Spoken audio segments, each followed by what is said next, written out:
बिस्मिल्लाहिर्रहमानिर्रहीम।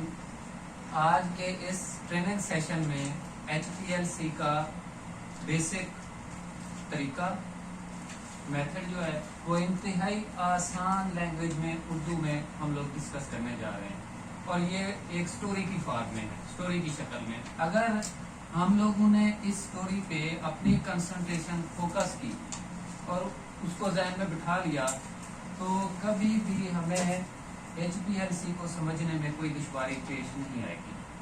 वो स्टोरी इस तरह है कि HPLC बनाने वाले बंदे ने तो नहीं, किसी आम बंदे की एक स्टोरी बता रहा हूँ।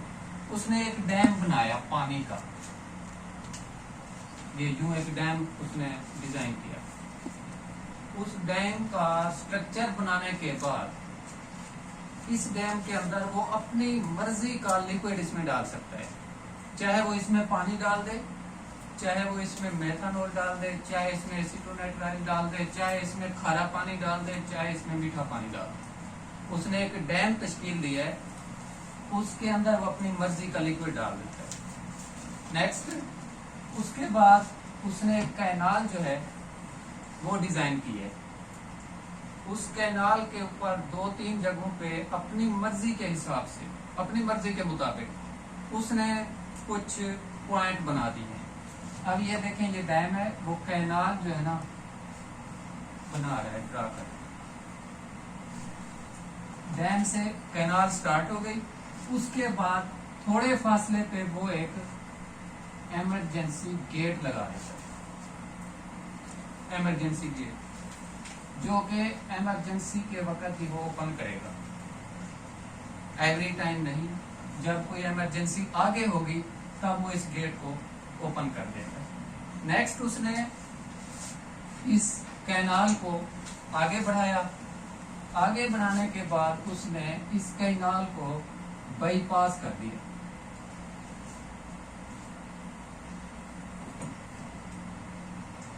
स्ट्रेट नहीं जाने दिया उसने, इसको बाईपास कर दिया।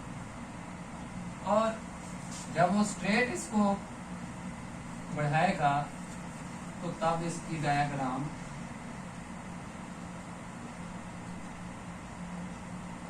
यूं फ्लो हो।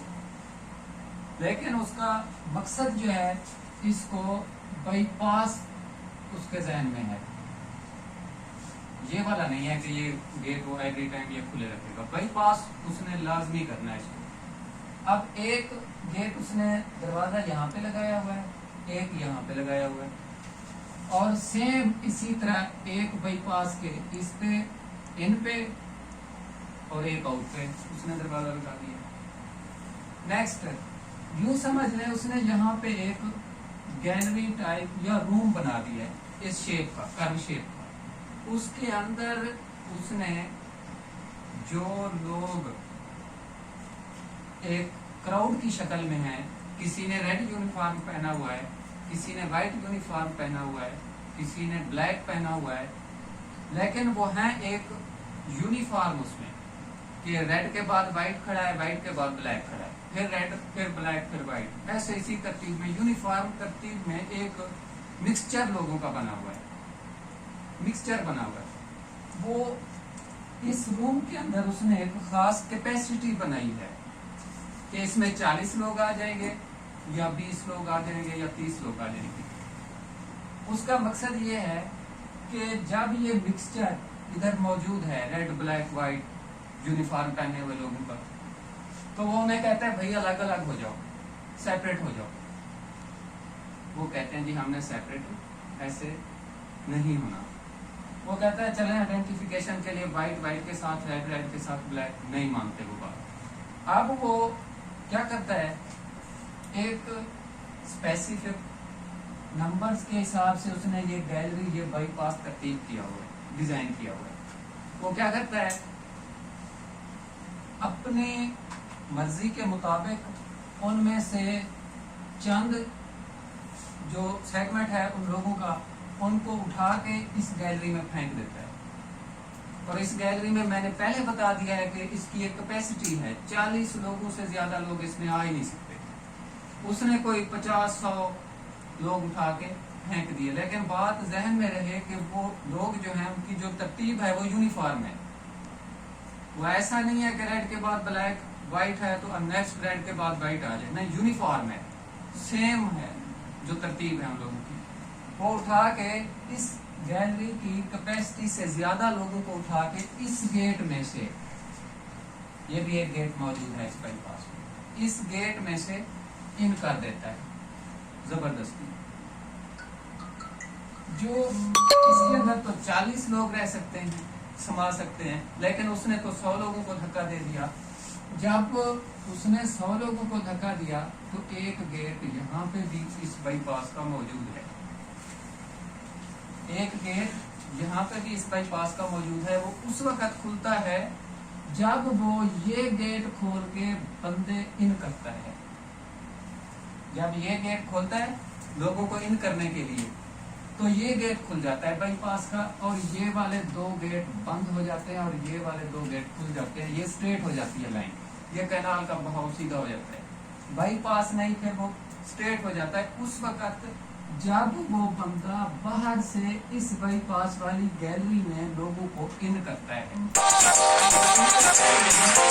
होना भी जरूरी है क्योंकि वो 40 कैलकुलेट करके नहीं भेज रहा, वो भेज रहा है इससे एक्स्ट्रा वॉल्यूम में।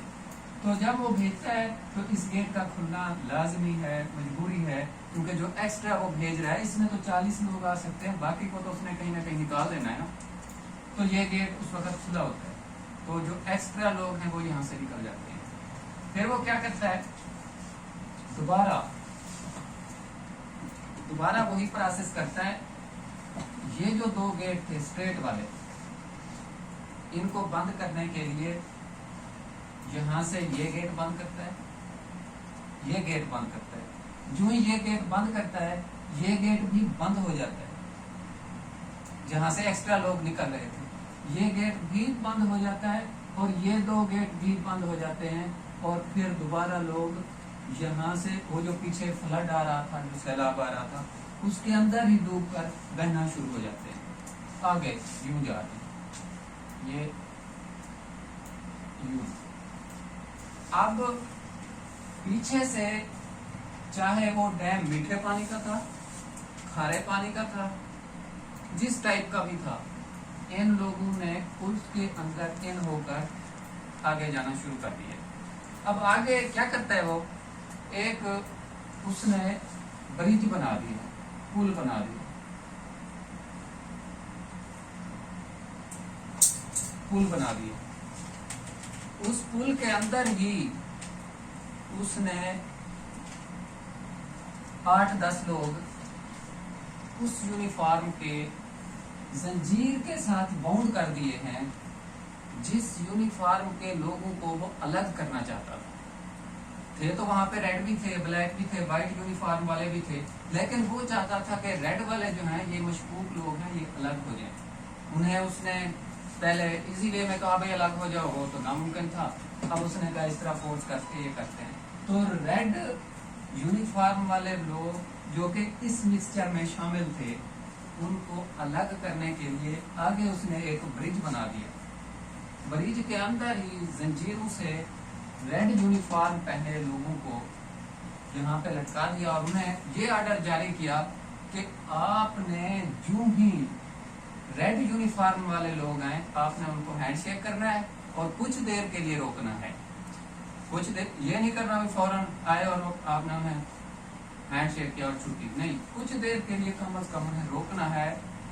इसी असना में जो बाकी थे, जो व्हाइट वाले थे, जो ब्लैक वाले थे, जो दूसरी यूनिफॉर्म वाले थे, उनको इसने नहीं रोकना, क्योंकि उनसे रिलेटेड उनका कोई ताल्लुक ही नहीं है। तो कहेंगे जी आप निकल जाओ, आप उसी वे में उसी स्पीड से आगे निकल। रेड वालों को उसने रोक दिया। अब क्योंकि पीछे जो है, सपोज मैं ये मीठा पानी कह देता हूँ, उसका फ्लड आ रहा है फ्लो के साथ, प्रेशर, तो वो जो जंजीर के साथ लटके हुए लोग हैं, उनकी भी कुछ सलाहियत है, कुछ देर के लिए उस फ्लड के प्रेशर को वो बर्दाश्त करेंगे, थोड़ी देर बाद कहेंगे जी इनको जाने दो, हम मजीद नहीं इनको लटका सकते। तो जब उस ब्रिज से ये रेड यूनिफॉर्म वाले लोग भी आगे निकलना शुरू हो जाएंगे, आगे आखिरी पॉइंट उन्होंने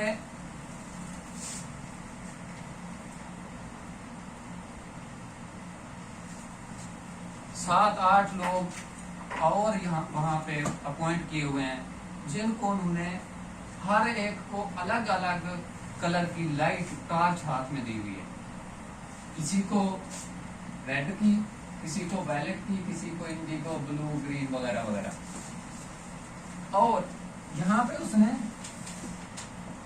हर तरह की लाइट ऑप्शन दी हुई है, लेकिन रेड वालों को अलर्ट कर देता है, रेड वालों को अलर्ट कर देता है जब भी आपके पास रेड यूनिफॉर्म वाला बंदा आए, उस ब्रिज से निकलकर आपने वो वक्त कि फर्स्ट बंदा कब किस वक्त आया है और वो वक्त बताना है कि मैक्सिमम लोग किस वक्त आए हैं आपके पास। और वो कहेगा मुझे कैसे पता चलेगा कि यार अभी आ गए। तो वो जो रेड लाइट टॉर्च उन पे फेंक रहा है वो भी रेड यूनिफॉर्म में है। तो जब वो टॉर्च उन पे वो करेगा तो ब्लैक वाला कोई रिएक्शन नहीं शो करेगा, व्हाइट वाला भी कोई नहीं शो करेगा, दूसरा भी, रेड वाले शो करेंगे। वो उसकी लाइट को अपने अंदर जज्ब कर लेते हैं, यूं समझ लो उनके यूनिफॉर्म का कलर ही ऐसा है, वो उस लाइट को ऑब्जर्व कर लेते हैं। अब सपोज 7 मिनट बाद पहला रेड यूनिफॉर्म वाला बंदा आया, उसने शो कर दिया 7 मिनट पे पहला यूनिफॉर्म वाला बंदा आ गया है। और साथ मैंने या जिस बंदे ने इसको डिजाइन किया है वो ये कहता है कि जितने लोग बढ़ते जाएं आपने अपनी साउंड भी उतनी बुलंद कर देनी है और बताना है कि जी एक आ गया, 2, 3, ऐसे जो जो बढ़ते जाएं आपने साउंड भी बुलंद कर देनी है, ताकि हमें आइडिया हो जाए कि अभी लोगों की तादाद बढ़ रही है। और जब मैक्सिमम पे जाए तभी आपने बता देना है, आप 6 लोग आए मैक्सिमम, और 6 के बाद आप 5, 4, 3 साउंड भी कम कर देंगे। तो सपोज 7 मिनट के बाद पहला बंदा आया, दूसरा आया, फिर तीसरा। इसी असना में 4 से 5 लोग आ गए यकदम। उसने कहा भाई क्योंकि मैंने तो मुझे ये ऑर्डर मिला है कि जब ज्यादा मैक्सिमम लोग आए इस यूनिफॉर्म में तो आपने साउंड भी बुलंद कर देंगे। तो वो यूं करता है, इसे यूं ड्रा कर लें या ऊपर ड्रा कर लें, तो वो मैक्सिमम उस पर बुलंद आवाज में कहता है कि रेड यूनिफॉर्म कितने लोग आ गए। उसके बाद पीछे लोग ही मैक्सिमम कोई 8-10 थे, तो उसके बाद कम होना शुरू हो जाते हैं तो वो फिर साउंड भी कम करना शुरू कर देते हैं। इतनी असना में क्या होता है कि रेड यूनिफॉर्म वाले लोग पीछे रहते ही नहीं है, वो ही फ्लड जो पानी आ रहा था वही आना शुरू हो जाता है, तो वो फिर दोबारा अपनी पुरानी फॉर्म में चला जाता है कि जी अब तो कुछ नहीं है, रेड वाला तो है ही नहीं, अब तो वही पुराना सिस्टम है, जिस कंडीशन में जिस सिचुएशन में मुझे अपॉइंट किया गया था मैं तो उसी में न्यूट्रल हो गया हूँ, तो लिहाजा वो दोबारा अपनी ओरिजिनल उसमें चला जाता है। अब नेक्स्ट उन लोगों को वो बाहर निकाल देता है, कहता है भाई जाओ, आपकी आइडेंटिफिकेशन भी हो गई है कि कितने थे, और आपको क्वांटिफाई भी मैंने कर लिया कि आप 5 लोग थे, आप 7 थे, 8 थे। अब जाओ, हमें पता चल गया कि कितने लोग रेड यूनिफॉर्म में। तो उसके बाद ये वेस्ट में, वो लोग भी वेस्ट में, और पीछे जो फ्लड का वो आ रहा था फ्लो वो भी वेस्ट में। तो स्टोरी दोबारा रिवाइज, ये एक्चुअली एसोक्रेटिक एचपीएलसी का मैकेनिज्म यही है। हम लोग मिक्सचर बना लेते हैं सल्यूट का, इसको एक बार फिर रिवाइज कर देता हूँ। एक डैम तश्कील दिया, हमारी मर्जी का उसमें हम पानी डाल सकते हैं कोई लिक्विड, और उसके बाद इसके ऊपर ये डायरेक्ट कनेक्ट नहीं है कैनाल, इससे इसके ऊपर हम एक पंप लगा देते हैं। हम कहते हैं भाई जब हमें चाहिए हो उस वक्त इतना क्यूसेक पानी का पास करना है, जब चाहिए हो 5, 10, 15 हम अपनी मर्जी के अकॉर्डिंग यहाँ से वो लिक्विड पास करवा सकते हैं। तो ये काम क्या चीज कर रही है, डैम से लिक्विड लेकर आगे हमारे फ्लो रेट के मुताबिक पंप उसको ट्रांसफर कर रहे हैं। पंप के आगे मैंने इमरजेंसी गेट लगा दिया है। अब हुई डैम की सिचुएशन, इमरजेंसी गेट आगे वही बाईपास को एक दफा दोबारा देख लें कि इसमें एक गेट यहाँ पे लगा हुआ, एक यहाँ पे। लेकिन नॉर्मल रूटीन में हम ये गेट नहीं खोलते, हम बाईपास से काम लेते हैं। तो इसका मतलब ये हुआ कि जब नॉर्मल रूटीन होती है तो हमारा जो पीछे से फ्लड लिक्विड आ रहा है वो यहाँ से नहीं गुजर रहा होता, वो इस बाईपास में से गुजर रहा होता है मुसलसल। क्योंकि इसको तो हम उस वक्त खोलते हैं जब हमने इसमें बाहर से लोगों को इन करना होता है, तब ये खुलते हैं, ये बाईपास हो जाता है, क्लियर हो जाता है सामने। और नहीं तो हमारा ये वे चलता है, इसी बाईपास में से गुजरते रहते हैं। ठीक हो गया। नेक्स्ट वो ब्रिज जो है उस पर हमने रिलेटेड जो हमें रिक्वायर होता है, जिस टाइप की आइडेंटिफिकेशन मॉलिक्यूल की या सॉल्यूट की रिक्वायर होती है, वहां पे तो ब्रिज मीन्स यहाँ पे हमने अपनी रिक्वायरमेंट के मुताबिक लोगों को हैंड किया हुआ है कि इस यूनिफॉर्म के लोग हैं तो आपने उनको रोकना है कुछ देर के लिए। अगर वो नहीं रोकेगा तो क्या होगा, आगे ये जो मुख्तलिफ कलर की टार्च लिए लोग खड़े हैं, ये कहेंगे इसको जाने दे, इसकी इंटेंसिटी नहीं है, ज्यादा नहीं है, एक एक आ रहा है, एक एक आ रहा है। तो वो आवाज भी, उसकी जो साउंड भी शो होगी, वो मैंने उसे खुद इंटीमेट किया हुआ है कि 1 पे आपने ऐसा 1 करना है, 2 हो तो फिर थोड़ा लाउड उसको करना है, 5 आ जाए तो फिर ज्यादा करना है। तो फिर ये चीज यूं नहीं बढ़ेगी, ये चीज हमारी यहाँ से यूं हो जाएगी। तो 1 सभी को बता रहा है 1 1 1, वो तो जब मैक्सिमम साउंड निकालेगा तो ये उसका इंडिकेशन है ना। तो नेक्स्ट जहां पे मैक्सिमम पीपल आइडेंटिफाई कर रहा है वो टाइम भी उसने बताना है। मैंने उसे हिंट दिया हुआ है, जब कोई रेड यूनिफॉर्म वाला पर्सन आना शुरू हो, फर्स्ट 1, आपने वो टाइम भी बताना है। मैक्सिमम जब हो जाए तब भी आपने बताना है, और जब एंड हो जाए वो भी आपने बताना है। और उसे साथ मैंने एक और चीज भी बता दी है, हिंट दिया है कि आपने एक काम और भी करना है, स्टार्ट से लेके पीक, इसके एंड, फिर दोबारा एंड, स्टार्ट एंड। इतने असना में जितने लोग आए हैं आपने उनकी तादाद भी काउंट करनी है, वो भी आपने मुझे बतानी है, ये उनकी ड्यूटी। तो जब ये प्रोसेस कंप्लीट हो गया तो हमारा ये फ्लो फिर सीधा हो जाएगा। मेरी मर्जी कि मैं इसको 7 मिनट बाद ये लोग आइडेंटिफाई हो गए हैं, मैंने इनकी क्वांटिटी भी मेजर कर लिया है, इसने बता दी है। अब नेक्स्ट मेरी मर्जी कि मैं इस फ्लो को कितनी देर, आधा घंटा चलाऊं, घंटा चलाऊं, 2 घंटे चलाऊं, इसने लिक्विड यही लेके यही सर्कल चलाते रहना है। अब मैं इन लोगों से ये पूछता हूँ, भाई कितनी देर बाद ये लोग ब्रिज से आगे आ गए थे और मैक्सिमम कितनी देर तक रहे हैं? तो कहता है जी 7 मिनट बाद जो है ना तादाद 0 हो गई। मैं कहता हूँ ऐसा करते हैं कि हम 15 मिनट बाद जो है ना फिर दोबारा जो बाकी पीछे बचे हुए हैं वो मैं दोबारा उसी फोर्स के थ्रू, इस बाईपास के थ्रू इन कर दूंगा। वो फिर वही प्रोसेस रिपीट होगा। यहाँ से फिर हम इन करेंगे, इन करने के बाद वही ब्रिज वाले वो लोग मौजूद हैं, क्योंकि उनको तो मैंने हैंग किया हुआ है, वो इसके साथ नहीं जा रहे फ्लड के साथ, मैंने तो जंजीर के साथ बाउंड किया हुआ है उनको। जब बाउंड किया हुआ है तो ये तो कहीं जाने वाले ही नहीं है। फिर मैंने ऑर्डर किया हुआ है कि रेड यूनिफॉर्म वाले हैं, आपने फिर पकड़ना है उनको, हैंडशेक करना है, रोकना है। फिर जब दोबारा, इधर तो काफी मिकदार में पड़े हैं और यूनिफॉर्म उसमें पड़े हैं कि ABC एक तरतीब में पड़े हैं, कहीं पे ऐसा नहीं है कि सारे रेड पड़े हैं और सारे वाइट, नहीं नहीं, एक प्रॉपर वे में पड़े हैं। तो फिर दोबारा मैं इस प्रोसेस को स्टार्ट करूंगा। जब प्रोसेस को दोबारा स्टार्ट करूंगा वो उसी तरह यहाँ पे जो आइडेंटिफाई करने के लिए लोग मौजूद हैं जिनको हैंग किया हुआ है, वो फिर उसी तरह आइडेंटिफाई करेंगे, उतनी देर उनको रोकेंगे। उसके बाद फिर आगे वाले टार्च होल्डर लोगों के पास जाएंगे, तो वो फिर मैंने कह दिया है कि रेड बोलो, आपने अलर्ट रहना है। फिर वो दोबारा चेक करेंगे कि स्टार्ट में इतने आए थे, मैक्सिमम इतने हैं, एंड पे इतने हैं। फिर वो मुझे बता देगा कि लास्ट टाइम 7 लोग आए थे, इस दफा 8 लोग आए हैं, मैं कहता हूँ नहीं।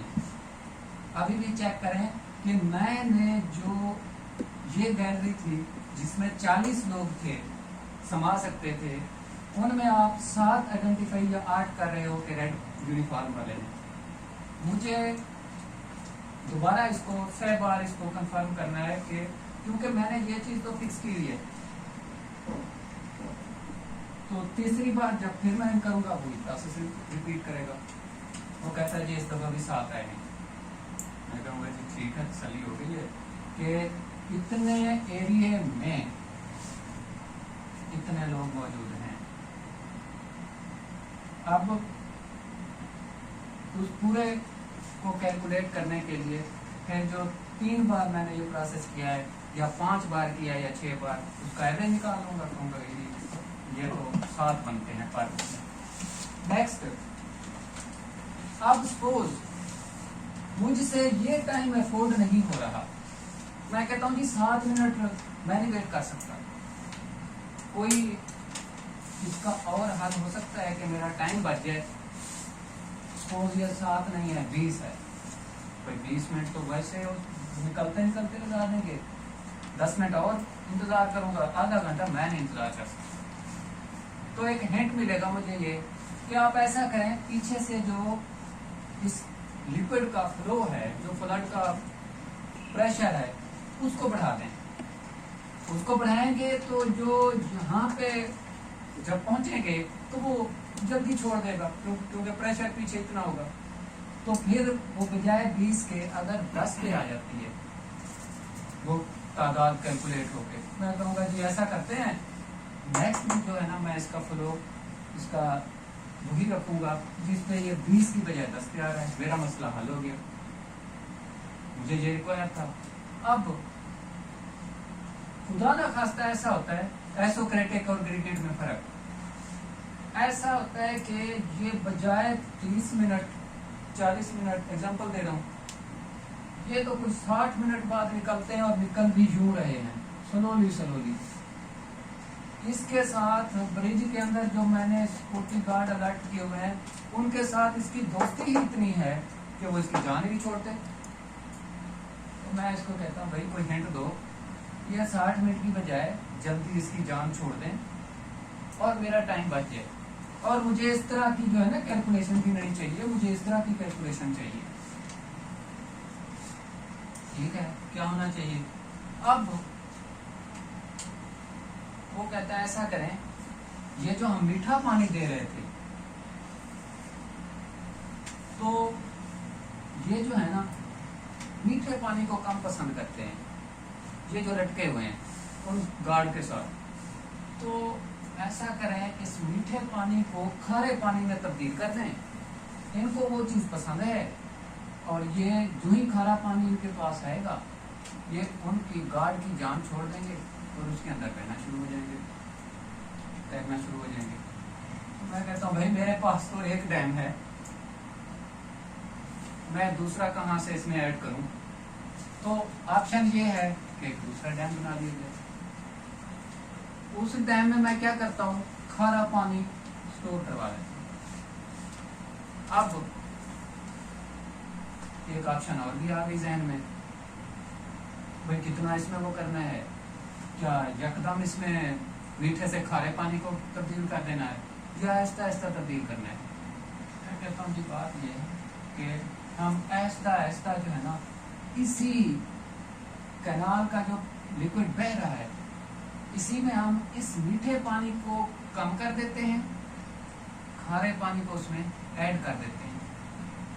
तो हम एंड पे ऐसा करेंगे कि खारा पानी बढ़ा देंगे, उसकी मिकदार बढ़ जाएगी इसमें, उससे क्या होगा, मीठा पानी कम हो जाएगा। हमने रेशो 1 रखनी है क्योंकि हमारी कैनाल की जितनी कैपेसिटी है।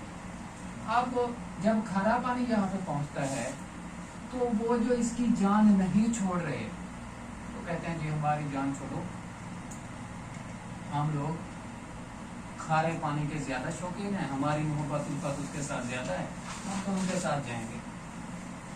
ठीक है, वो उनकी जान छोड़ देंगे, निकल जाएंगे आगे। वो पहले जो 60 मिनट पे निकल रहे थे, इस तरह के निकल रहे थे, अब वो जल्दी जल्दी निकल जाएंगे। या यूं समझ लें कि इनके साथ जो हमने कार्ड हैंग किए हुए थे अपने रिक्वायरमेंट के मुताबिक, अटैचमेंट तो हो रही है इनकी, जो पीछे से लोग आ रहे हैं, किनकी, उनकी जिनके साथ इनकी बनती है, जिनके साथ ताल्लुक नहीं है, रुकावट, वो रुकावट बनते नहीं, निकल जाते हैं सीधे। अब क्या होगा कि जी ऐसा मैकेनिज्म इख्तियार करो कि ऐसी लोग भेजें जिनके साथ ये जो रेड यूनिफॉर्म वाले लोग हैं उनकी ज्यादा बनती है, ताकि वो उनकी जान छोड़ दें, उनके साथ चल पड़े। तो ठीक है जी, फिर हम इस तरतीब से ये एक नया डैम तश्कील दिया और सपोज ये मैं यहाँ पे 2 लिक्विड मिक्स कर देता हूँ, यहाँ पे एक मिक्सचर लगा देता हूँ मिक्सर, और उसके बाद मैं कहता हूँ भाई 2 ml लिक्विड का फ्लो कांस्टेंट रखना है, 1 ml आपने यहाँ से लेना है, 1 यहाँ से लेना है। स्टार्ट में ये करना है। अब आपने 10 मिनट बाद जो है ना, जब वो चीज कॉलम के करीब पहुंच जाएगी, जब वो लोग कॉलम के साथ चिपक जाएंगे, आपने 1 की बजाय इसको कर देना है 1.8, इसको कर देना है 0.2। हमने रखना कांस्टेंट है, 2 से नहीं बढ़ना, 1.8 0.2। तो जब 1.8 इनकी रिक्वायरमेंट के मुताबिक आएगा, जो जान नहीं छोड़ रहे वो कहेंगे जी हमारी तो उनके साथ ज्यादा बनती है, इसलिए वो जो हैंग किए हुए उनकी जान छोड़ देंगे, उसके साथ आगे बढ़ना शुरू करेंगे। तो ये कंसेप्ट है ग्रेडियंट का, ये कंसेप्ट है ग्रेडियंट का कि हम चेंज कर देते हैं उसकी रगबत इनके साथ। अब एक बंदा, 2 दोस्त हैं नॉर्मल हैं, और इसी असना में कोई हायर लेवल का दोस्त और आ जाता है, वो पहले हाथ मिलाए खड़े हैं, तो वो तो कहेगा जी आपके साथ तो बस सलाम दुआ है, ऐसे वैसे है, ये डाटा बंदा आगे, तो इसके साथ फिर मैं वो कर लूँगा। इवन के वो उनको ऑफिस तक छोड़ने भी चले जाएंगे, वो पुराने को भूल जाएंगे, क्योंकि उसके साथ बनती ज्यादा है, या फिर प्रेशर उसका इतना ज्यादा है, या कॉफ इतना ज्यादा है। तो ये चीजें अब इसके अंदर जो हमने ब्रिज बनाया हुआ है, बेसिक चीज, ब्रिज के अंदर हमने सपोज 10 लोग खड़े किए हुए, पीछे से हम भेज रहे हैं 4 लोग, तो 4 तो पकड़े जाएंगे। लेकिन अगर हम 10 से ज्यादा उसकी कैपेसिटी से ज्यादा भेज देंगे तो कुछ वैसे निकल जाएंगे। या हम 4 लोग भेज रहे हैं, अंदर जिंदा ही 3 लोग हैं, अंदर जिंदा ही 3 लोग हैं, तो फिर कैसे पकड़ेंगे? एक तो वैसे निकल जाएगा। ये हमारी एफिशिएंसी ब्रिज के अंदर हैंग किए हुए और गार्ड पे डिपेंड करती है कि हमारे वो मैक्सिमम होने चाहिए। आम जुबान में हम इसे थ्योरेटिकल प्लेट्स वगैरह वो भी कह सकते हैं, जो जगह जितनी फिक्स होने की, उनको अटैच होने की ज्यादा होगी, सेपरेशन उतनी अच्छी होगी। तो अब इसी असना में एक और बात कि हमने गलती से वो लोग अपॉइंट कर दिए हैं जिनकी, जो हम लोग इन कर रहे हैं उनके साथ बनती नहीं है, बिल्कुल पकड़ेंगे नहीं। और हम कहते हैं कि आइडेंटिफाई करो, हम कहते हैं आइडेंटिफाई करो, लेकिन वो उनके साथ तो वो हैंड शेक करना भी पसंद नहीं करते। तो क्या होगा? जैसे आएंगे निकल जाएंगे। उसमें हमारी क्या गलती है? हमने इस ब्रिज की गलत सिलेक्शन की है। हमें ब्रिज इस तरह का यूज करना चाहिए जिसमें जो वो लोग हैंग हैं, कम अज कम जो जिनको हम आइडेंटिफाई करवाना चाह रहे हैं उनके साथ उनकी कुछ ना कुछ बने, मैक्सिमम नहीं। ये ना हो कि गले मिले और छोड़े ही ना, थोड़ी देर के लिए हैंडशेक पे छोड़ दें। तो ये ब्रिज की सिलेक्शन। अब एसोक्रेटिक में सिर्फ एक डैम यूज हो रहा है जिसका फ्लो चल रहा है, तो तब्दील नहीं होगा वापस। जो ग्रेडियंट है उसका यही मैकेनिज्म है कि हम लोग वक्त के साथ ऐड कर देते हैं कोई थर्ड चीज उसमें, जो कि यहाँ से ब्रिज से जो हमारी आइडेंटिफिकेशन जो जिनके हमने करनी थी उनको निकालने में हमारी हेल्प करती है। दूसरे अल्फाज में केमिस्ट्री की जुबान में पोलैरिटी हम चेंज करते हैं। तो एक दफ़ा मैं इसकी एक्चुअल डायग्राम डिजाइन कर देता हूँ। एसोक्रेटिक में ये flow diagram, first of all solvent, यहाँ पे हम लोग चेंज नहीं कर सकते कंपोजिशन मोबाइल पे। उसके बाद सिंगल सॉल्वेंट होगा, उसमें चाहे आपने 70-30 बना लिया, पूरी मोबाइल फेज एक ही बैल में आप तैयार करके रख लीजिए रीजन पोर्टल में। उसके बाद पंप वहाँ से सक करेगा, सक करने के बाद अगर कोई इशू आ गया है, एयर है या वैसे आपने वेस्ट करना है उसको, तो पर्ज वाल्व वहाँ पे मौजूद है। नेक्स्ट इसका इंजेक्टर है, क्योंकि एसोक्रेटिक में मोस्टली मैनुअल इंजेक्टर होता है, हाथ से हम उसको फ्रंट लोड इंजेक्टर से कहते हैं, तो वो करते हैं। वो इंजेक्टर किस तरह काम करता है, बाहर से इतने प्रेशर के साथ, इतने फ्लो रेट के साथ एक लाइन चल रही है, आप लोग बाहर से यूँ समझ लें कि एक बंदे को आपने इंजेक्शन लगाना है उसकी किसी वेन में, तो वो बाहर तो नहीं निकलता, उसी के अंदर ही इन हो जाता है। तो इधर भी यही मैकेनिज्म है कि जब हमने बाहर से इंजेक्टर में सैंपल इंजेक्ट करना है, तो वो ये तो ना हो कि वो जो फ्लो आ रहा है वो वापस पीछे आ जाए, नहीं। इसलिए उन्होंने 6 गेट बनाए हुए यहाँ पे, एक खुलता है दूसरा बंद होता है, जो कि थोड़ी देर पहले मैंने डिस्कस किया है। ये हम सैंपल को वो कर लेते हैं, और ये जो गैलरी मैं कह रहा था, ये असल में सैंपल लूप है जिसके अंदर फिक्स होती है 5 माइक्रोलीटर, 10, 20, 50, 100 तक आप जितनी मैक्सिमम मिनिमम आप वो कर सकते हैं। ये असल में वो गैलरी उसी लूप को शो है। उसके बाद है कॉलम, जिसको मैं ब्रेक से वो कर रहा था। फिर कॉलम की जो आइडेंटिफिकेशन या कॉलम की सिलेक्शन का वो मैंने बता दिया है कि जब तक उसके साथ कोई एग्जैक्शन वाला वो चक्कर नहीं होगा तो कॉलम आपका पीक भी नहीं देगा, तो इसलिए कॉलम की सिलेक्शन भी ज़रूरी है। उसके बाद है डिटेक्टर। डिटेक्टर किस वे में काम करता है वो मैंने आपको बता दिया है। लैम्डा मैक्स हम पुट कर देते हैं मेथड में कि आपने 254 पे जो मालिक्यूल आ रहा है उसकी मैक्सिमम मिनिमम क्वांटिटी डिटेक्ट करनी है पीक बनानी। उसके बाद ये लाइन वेस्ट में सॉल्वेंट, पंप, काजवाल, इंजेक्टर, मैनुअल, उसके बाद कॉलम, डिटेक्टर, और वो जो मोबाइल पे चल रही है वो वेस्ट। इसलिए इसको एसोक्रेटिक भी कहते हैं, क्योंकि इसमें हम इसकी कंपोजिशन मोबाइल फेज की वक्त के साथ चेंज भी कर सकते हैं। नेक्स्ट है ग्रेडियंट। वो जैसा कि पहले डिस्कस हो चुका है कि इसमें हमें वक्त के साथ 10 मिनट बाद, 7 मिनट बाद एक प्रॉपर टेबल बनती है। जब हम ग्रेडियंट मेथड मशीन पर चलाएंगे तो टेबल होगी, उसमें वो पंप की ऑप्शन भी देगा, ए को आपने कितने % चलाना है, बी को कितने %, सी को कितने %, और परसेंटेज के साथ वो कर्व भी शो करेगा कि आपने कौन सी कर्व चलानी है। यकदम चेंज करना है ए को बी में, या ग्रेजुअली आपने ए को बी में स्लोली फिर जाके उनको प्रॉपर रेशो में करना है, तो वो कर्व हम सेलेक्ट करते हैं। मोस्टली कर्व 6 चलती है। तो नेक्स्ट हो गया, इसमें ये इसलिए मैंने 4 सॉल्वेंट रिजर्वायर शो किए हैं और इसके अंदर 4 पंप मौजूद हैं। इसको सिंगल भी हम चला सकते हैं, एसोक्रेटिक भी चला सकते हैं, ऑप्शन है इसमें। क्योंकि जो हमने ए पे चलाना है तो सॉल्वेंट ए, पंप ए सिलेक्ट करेंगे, बी पे चलाना है सी। या एक फायदा इसमें यह भी है, हमारी अगर 2 इंग्रेडिएंट वाली वो मोबाइल फेज है या 2 कंपोनेंट वाली और एक प्रॉपर रेशो में 70-30, जिस तरह ऊपर मैंने वाटर मेथनॉल का है, तो एक में हमारा वाटर पड़ा है, एक में मेथनॉल पड़ा है, हम वही परसेंटेज देकर सिंगल भी चला सकते हैं। तो उतना % ए से लेगा, उतने % बी से लेकर उसको मिक्स करके चला देगा, सिंगल भी चला सकते हैं।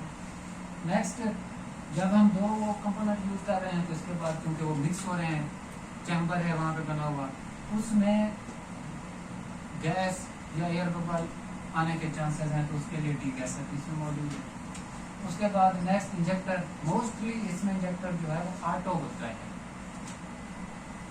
मैनुअल भी ऑटो होता है मोस्टली, लेकिन मैनुअल के साथ भी मौजूद है। नेक्स्ट इंजेक्टर के बाद कॉलम आ जाएगा, अब ये जो इंजेक्टर जहाँ पे ऑटो होगा वो अलग से एक प्लेटफॉर्म बना होगा ट्रे का, उसमें 2 ml की वैल मौजूद होती है जो कि वाटर अलायंस में है। उसमें 5 ट्रे मौजूद हैं, हर ट्रे में 24 वैल्स हम रख सकते हैं और 120 उसमें सैंपल उस ट्रे के अंदर 5 ट्रे के अंदर आ सकते हैं, वो 2 ml की वैल। तो जो ऑटो होगा वो हम सेलेक्ट कर देंगे कि इस वैल से आपने सैंपल उठाना है, इस वैल से स्टैंडर्ड उठाना है, वो वहाँ से ऑटोमेटिकली उठा लेगा। ऑटो इंजेक्टर के बाद इंजेक्टर काम वैसे करेगा, उतने माइक्रोलीटर लेकर उसमें उसी तरह लाइन में इन कर देगा। आगे वही कॉलम का काम है जो मैंने प्रिंट में शो करवाया था। उसके बाद वही डिटेक्टर है, डिटेक्टर लेकर मुख्तलिफ टाइप्स के यूज हो सकते हैं, यूवी है, फोटो डायोड है, मास स्पेक्ट्रो वो है, वो फिर अलग अलग है। जो बाज़ औक़ात तो लोगों के जहन में ये क्वेश्चन आता है कि मॉलिक्यूलर वेट की बेस पे वो मास स्पेक्ट्रोफोटोमीटर होता है, जो कि मोस्टली जो GCMS है, गैस क्रोमेटोग्राफी, उसके साथ मास स्पेक्ट्रोफोटोमीटर अटैच होता है, वो मॉलिक्यूलर वेट की बेस पे आइडेंटिटी कर रखता है। क्योंकि 2 चीज़ें वहाँ पे इस्तेमाल होती हैं, या बॉयलिंग के पॉइंट गैस क्रोमेटोग्राफी या फिर उसका मॉलिक्यूलर वेट। तो ये एसोक्रेटिक और ग्रेडियंट में फ़र्क हो गया और एसोक्रेटिक और ग्रेडियंट का फ्लो डायग्राम। मेरे ख्याल में मैंने इंतहाई इजी वे में HPLC को डिस्कस कर, ठीक है, ओके।